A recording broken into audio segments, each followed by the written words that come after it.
Nous allons parler une fois encore de l'attraction. Nous avons parlé de la projection d'une vie. Et je disais que notre vie est à l'image de nos pensées. Et à travers ce propos, je reviens parler de l'attraction. Je viens parler de l'attraction. Parce que ce sont nos courants de pensée qui définissent notre vie, actuelle comme future.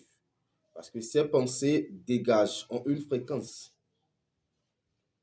Ces pensées que nous émettons ont une fréquence, que nous voyons ou non. Lorsque tu penses à la mort arrivera à toi. Lorsque tu penses à la pauvreté s'installera dans ta vie. Lorsque tu penses à la richesse, elle viendra à toi. Mais comment ça marche? Il faut d'abord y penser, y émettre la fréquence qu'il faudra pour attirer ce que l'on désire.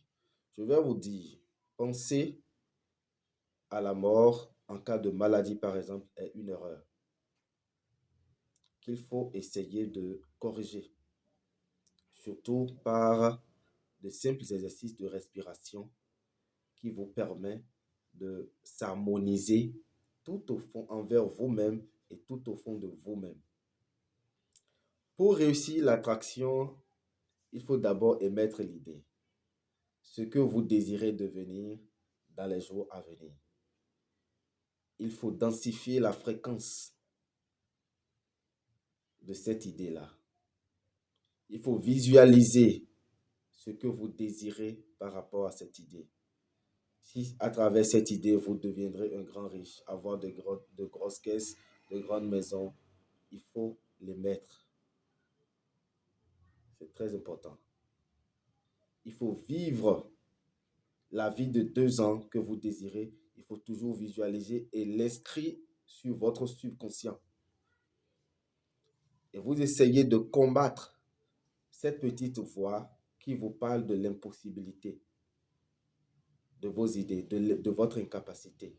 Et évitez aussi d'exposer vos idées positives auprès des autres parce qu'ils ne seront pas dans le même champ vibratoire que vous. Donc, ils vont atténuer ces idées-là. C'est très important.